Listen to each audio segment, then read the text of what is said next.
Alrighty then lads, I'm asked about this on stream and in videos all the time. When will we see official teasing for the next Battlefield game from EA and DICE?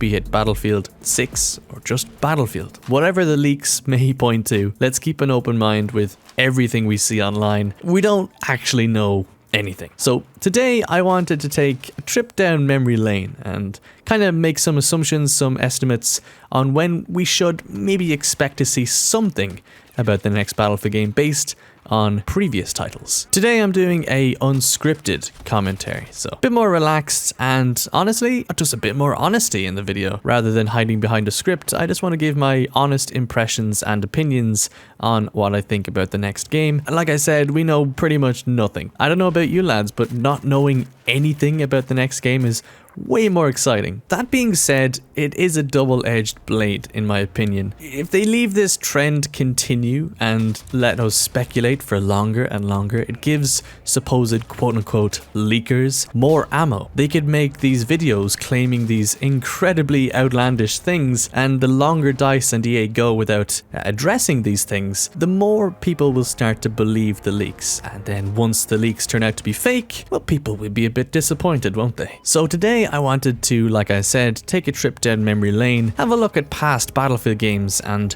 their teasing period, I'll refer to it as. Not quite the gameplay reveal time or the early access time where maybe the beta or the alpha or even those gameplay sessions at EA Play or E3 or Gamescom. Before all of that stuff kicks in, I want to refer to the exact moment, the first look we get at a new Battlefield game, and when we can sort of estimate to get that with Battlefield 6. Starting of course 10 years ago now with Battlefield 3. February 3rd, we got our very first look at Battlefield 3 in this amazing teaser. We got the new name, the new logo, and of course the setting of the game. It's subtle, but you know, they blend in some modern vehicles and soldiers and planes and all that stuff into the logo, and it just gives so much detail to the next game in such a short confined video.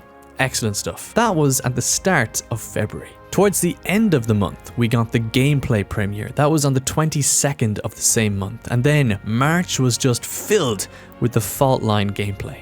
This, to me, was marketing genius. It's so simple. Load up maybe one of the few single player missions that is actually 100% finished, and then just record the entire mission and cut it up into shorter videos and upload them every couple of weeks just to keep people coming back to the Battlefield YouTube channel and website to keep an eye out for anything new. Release a badass trailer. The My Life trailer came out on the 13th of April, and then the next day, in case you missed any of the fault line gameplay segments, it's all there in one big gameplay video. This to me was peak Battlefield marketing. So much content spaced over such a long period of time that just built up hype, kept people coming back. This to me is what Battlefield 6 should be doing. Keeping people interested for longer periods of time. You have to strike a balance, of course. You have some games, such as Cyberpunk 2077, that, you know, it kind of became a meme at this point, where it was delayed so many times and so much information was given out, the hype seemed to be diluted by how much information was out there. And then on the other hand, you have the newer games like Battlefield 5, which to me was almost treated as a new iPhone. They show it off and then it goes on sale. There has to be a sort of period of time where you can build up hype and convince customers to buy your product without just launching it the next day. I think Battlefield 3 was the perfect example. Moving on though, Battlefield 4 I think attempted to replicate what Battlefield 3 achieved to such a high degree, and Battlefield 4 just didn't quite do it as well. On the 21st of March we got the sea teaser, then the land teaser, and then on the 25th we got the air teaser, followed closely the next day by the fishing in Baku gameplay reveal. Again, the single player mission. This time they could have spaced it out a little bit longer, but unfortunately they didn't. Still though, excellent gameplay reveal. It showed off the brand new function and features of Frostbite 3, this brand new generation of the game engine, and then we got straight into the summer months where E3 was a thing and you got the public got actual hands-on with the alpha version of the game, playing on Shanghai. Then we got straight into Gamescom, and then the game was out. To me though, this teasing period was really good. It's just, I don't know about you lads, but the air, the land, and the sea teasers just didn't quite do it for me. That being said, the summer months for Battlefield 4 were excellent.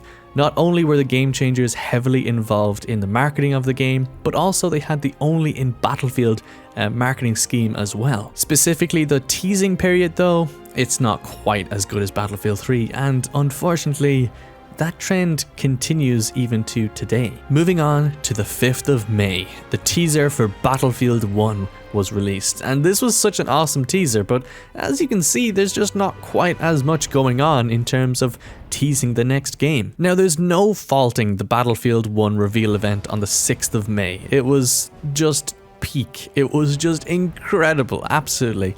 Not only was the event itself incredible because of, the community members that were there and the whole presentation, but the trailer for Battlefield 1 just stole the show. Still probably one of the best game trailers of all time. It just sort of broke the internet for about a week. I still watch it today and just can't believe how absolutely epic that trailer is compared to so many other games.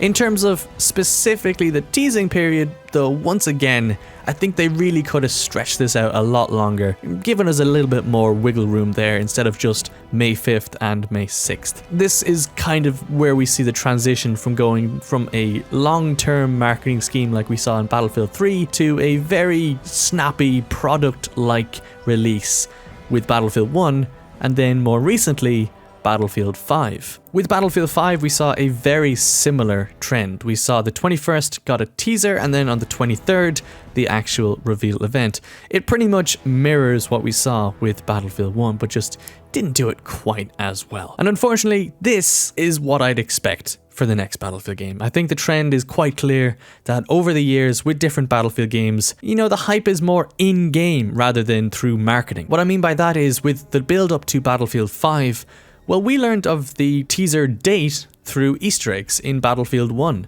The whole Pale Horse isolation Easter egg on Fort de Vaux, it all was clearly hinting towards a new Battlefield game at the time, and it led the Battlefield Easter egg hunters in the community to unlocking the website that showed the May 23rd reveal event date. It was all pretty cool. It kind of meant nothing in the end, and personally speaking, I would honestly prefer if they went the marketing route rather than the in-game stuff in future.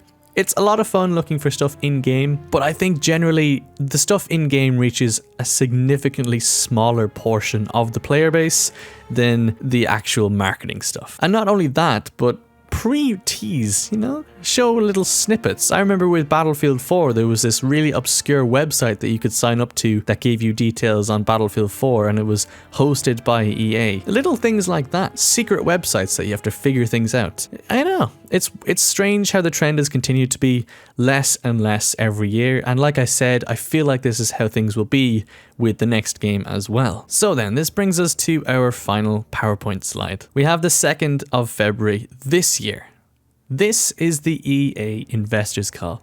There's 2 coming up, and this is the first one on the agenda. Just a day before Battlefield 3 was revealed back in 2011, which is kind of insane, so it would make perfect sense if they were to tease a new Battlefield game on the anniversary of Battlefield 3. Skipping ahead though, we can see a little bit of a timeline I've made. I've tried to make it as accurate as possible. Now, personally speaking, I think May 28th is probably the latest we will see something. Now, obviously, this is a complete and utter guess from me. I don't know anything more than you lads do, but personally speaking, I can't really see them going past that Friday at the end of May. No other Battlefield has done it, but as we all know, this year and last year have been some of the most challenging years for so many reasons, so maybe it will be the time to change things around. Maybe the teaser won't come out until after that, but personally speaking, if they are basing things on past Battlefield games, this is our rough timeline. I would place Battlefield 6 to actually be after May 23rd, maybe between the 23rd and the 28th of May is when we'll see a teaser. That just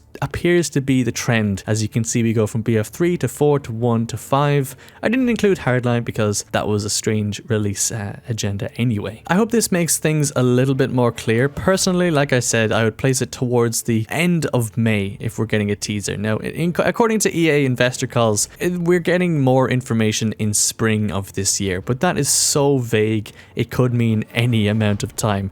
So I hope this timeline that I've created kind of makes things a little bit more clear, even if you can just see when other Battlefield games were first teased. If you skip back in the video, I have the actual dates up on screen as well. So, you know, you can kind of make up your own mind. It's always just down to DICE and EA. How finished is the game? Is it on track to still release at the end of this year? Fingers crossed. How early do they want to tease the game? Do they want us to wait until the summertime maybe? Maybe there'll be a tiny teaser at the end of spring and then nothing until Gamescom. Who knows? I'm sure we'll see it at EA Play in all its glory, probably some lovely multiplayer stuff, and maybe a teaser at the end of spring. That's how it has been for so many years now, and it would be bizarre for them to change things. But like I said, this year and last year have been quite different years, so maybe some tidbits from the investor calls over the next couple of months, but personally I don't feel like we'll see anything until around the 23rd to the 28th of May. But anyway, thank you lads for watching. I hope you enjoyed. If you did, leave it a like, I'd really appreciate that, or a dislike if you didn't, and subscribe for more content from me. But until the next one, I'll see you lads later.